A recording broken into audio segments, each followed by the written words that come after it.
taxas de segurança impostas pelas facções. A realidade é dura, cruel, mas é real. O crime implantou uma espécie de Estado paralelo e o governo do Ceará não enfrenta essa estrutura com força e coragem necessária.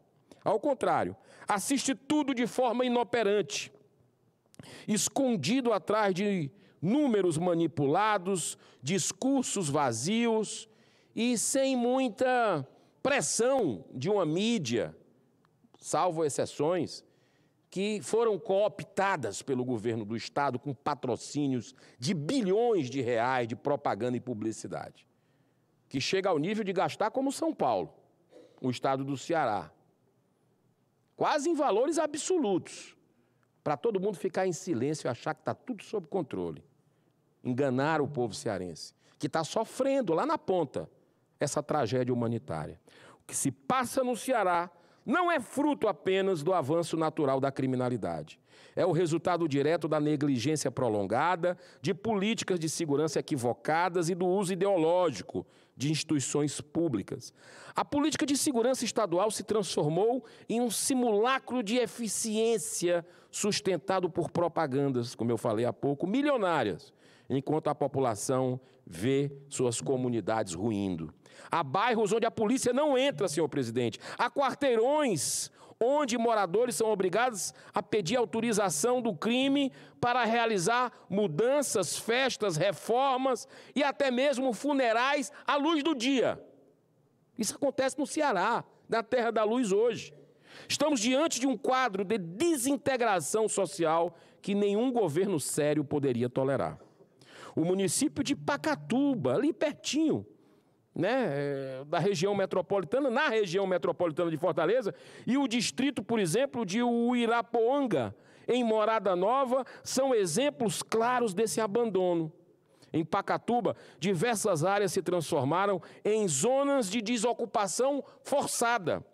Em Uiraponga, famílias foram expulsas de suas casas, deixando móveis, roupas e memórias para trás. São localidades que se tornaram verdadeiros fantasmas urbanos, onde apenas cães soltos e casas vazias testemunham que antes era uma comunidade viva. Foram lá veículos de comunicação do Brasil grandes mostrar uma cidade fantasma, literalmente. E o Estado não consegue mais pegar, a população não acredita mais, perdeu realmente o controle. Diante desse cenário desesperador, tomei uma atitude necessária e urgente. Protocolei lá em março desse ano um pedido de intervenção federal na segurança pública do Estado do Ceará, pois considero que há comprometimento de ordem pública e a incapacidade do governo estadual de garantir direitos fundamentais. Não tomei essa decisão por impulso ou por motivação política. Tomei por dever moral e solidariedade ao povo do meu estado. Sabe por quê? Pelo menos tem uma sensação de segurança para que o cidadão cearense possa ir e vir. Ter um mínimo de lazer com a força de segurança nacional, estando junto. Homens de todo o Brasil, da força, indo para o Ceará. Isso já aconteceu em 2019, quando estavam explodindo pontes e tudo, e na época o ministro da Segurança do governo anterior foi lá e decretou, o presidente decretou GLO, e teve o fim da situação dramática que estava acontecendo de terrorismo naquele estado, no nosso estado. E agora, por que não que o governo Lula, o governador Elmano, não reconhecem a situação dramática e pedem a intervenção federal? Sabe por quê? Por politicagem. Porque não quer dar o braço a torcer e o povo sofrendo. Essa é a turma que diz proteger os mais pobres, os mais vulneráveis? É isso mesmo? Tire suas próprias conclusões.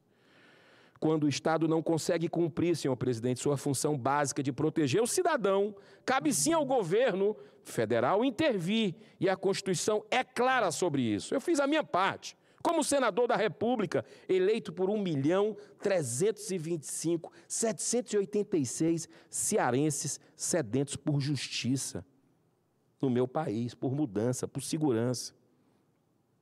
O problema é que as duas esferas de governo, o estadual e o federal, nada fizeram. Essa omissão não é apenas administrativa, é moralmente criminosa. Um governo que se diz comprometido com os direitos humanos deveria ser o primeiro a agir diante do extermínio territorial de famílias mais pobres, mas não, preferiu virar as costas. A negligência federal, assim como a estadual, fortalece o crime. A ausência de ação institucional deste governo cria um ambiente propício para que as facções se consolidem ainda mais. Quando o governo da União ignora o colapso completo na segurança de um ente federativo, passa a mensagem de que a situação pode continuar como está. Um estado onde o governo perdeu o controle sobre porções significativas do território está, sim, em situação de intervenção federal. Na verdade, por incrível que pareça, o ministro da Justiça e Segurança Pública, ministro Lewandowski, foi ao Ceará no dia seguinte daquela operação do Rio de Janeiro, ou seja, nem no Ceará ele deveria estar. Estou entrando com pedido, inclusive, de convocação dele na Comissão de Segurança Pública, porque ele era para estar no Rio de Janeiro, mas ele foi ao Ceará receber o título, acredite se quiser. Olha a inversão de valores desse país. É sério isso? É. Foi receber o título de cidadão cearense, enquanto o Rio de Janeiro estava tendo aquela operação e o Brasil querendo saber por que o governo não apoiou mais, por que o governo Lula não apoiou o governo do Rio de Janeiro. Ele estava no Ceará e chegou a dizer o seguinte, que o Ceará é um exemplo de sucesso nas políticas públicas de segurança pública. Isso é um tapa na cara de quem vive no Ceará. Digo para o senhor, ou é desconhecimento completo da realidade,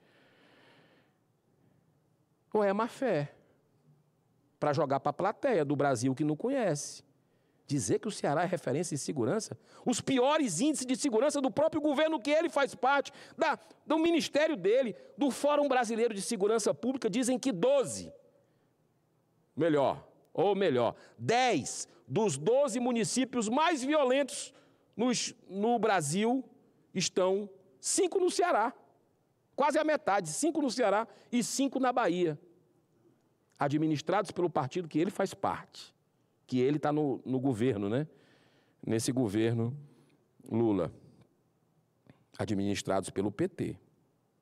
Então, é brincadeira o que a gente está vendo. É por isso, senhor presidente, que eu trago à tona o Estatuto de Roma, documento internacional que o Brasil ratificou e promulgou pelo decreto 4.388 de 2002. Ele estabelece que a expulsão forçada de famílias por ações de perseguição ou terrorismo pode configurar crime contra a humanidade. Atenção, eu vou repetir. O Estatuto de Roma, documento internacional que o Brasil é signatário, ratificou e promulgou, decreto 4.388 de 2002. Ele estabelece que a expulsão forçada de famílias por ações de perseguição ou terrorismo pode configurar crime contra a humanidade. Não estamos falando de mera infração penal. Estamos falando de um dos tipos mais graves de violação dos direitos humanos que o direito internacional reconhece. O Estatuto de Roma define claramente que ações sistemáticas ou generalizadas contra a população civil constituem crimes contra a humanidade. No Ceará, não estamos diante de casos isolados. Estamos diante de um processo coordenado, repetido em diversas cidades, com o mesmo método. Ameaças, expulsões, sequestros, extorsões e controle territorial armado. E quando os governos se omitem sistematicamente, o direito internacional autoriza que o caso seja levado ao Tribunal Penal Internacional.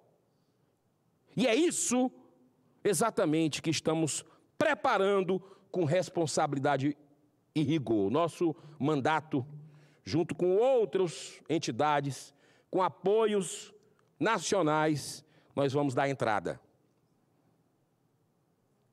Acionando o Estatuto de Roma, esse protocolo.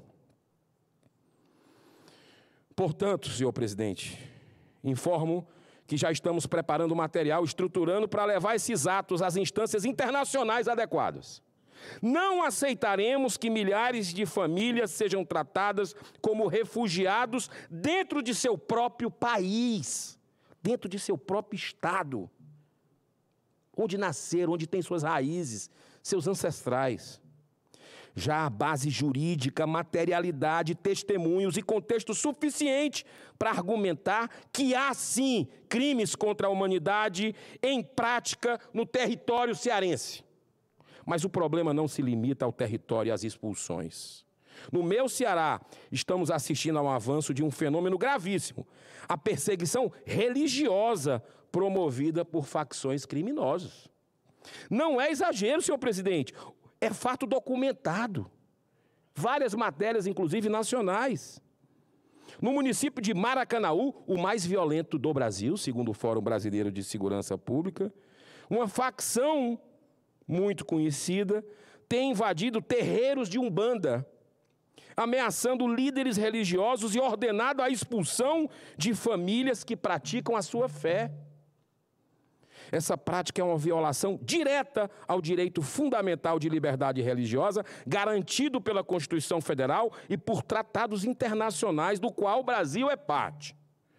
E mais uma vez, senhor presidente, o Estatuto de Roma é claro: a perseguição religiosa que resulta em expulsão ou transferência forçada de população se enquadra no artigo 7º, item 1, a linha D, como crime contra a humanidade. Não há como minimizar o problema, não há como suavizar o impacto dessa realidade sobre o tecido social. E o que faz o governo do Ceará diante dessa perseguição? Nada concreto. O que faz o governo federal? Silêncio. A omissão é tão grave no meu estado quanto no caso das expulsões. A omissão do governo é tão grave. A Constituição garante liberdade religiosa e manda o Estado proteger a pluralidade e a expressão da fé. Nem o governo estadual, nem o federal estão cumprindo essa obrigação. Ao não agir, alimentam a ousadia das facções que passam a dominar até manifestações de fé do nosso povo. O silêncio oficial diante dessa brutalidade é vergonhoso, revoltante e constrangedor. O povo cearense, senhor presidente, vive hoje uma situação de abandono completo. As facções decidem quem entra e quem sai de muitos bairros da cidade cearense. A vida cotidiana é regulada por criminosos, não pelo Estado.